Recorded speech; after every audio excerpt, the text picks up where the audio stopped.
Alright, we tested 3 different pistols with different barrel lengths. We have a SIG P322 with a 4-inch barrel, Heritage Rough Rider with a 4 3/4 inch barrel, and also another Heritage with a 6.5-inch barrel.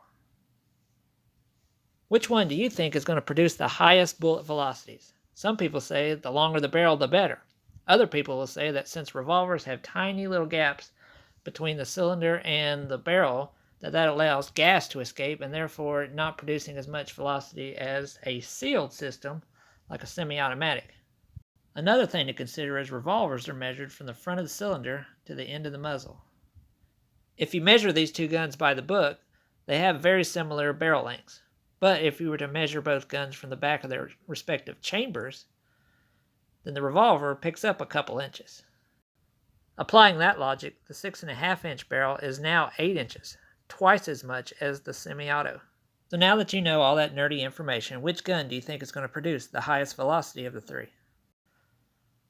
Also, what ammo do you think is going to produce the highest velocity? We know from our rifle test that the Winchester Super X was a little bit faster than the Federal Auto Match. Also, if you stick to the end, we did test the CCI in the winning pistol. 1038.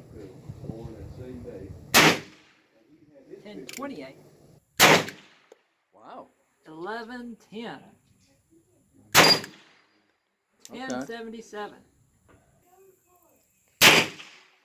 970.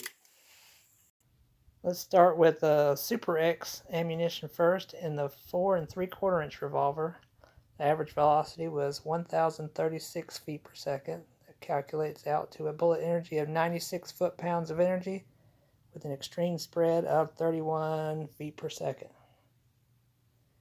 In the 4-inch semi-auto, the average velocity was 1,076 feet per second, which calculates to the bullet energy of 103 foot-pounds of energy with an extreme spread of 66 feet per second. And finally, the 6.5-inch revolver averaged out to 956 feet per second, calculates to a bullet energy of 81 foot-pounds of energy, and it had an extreme spread of 72 feet per second. 905.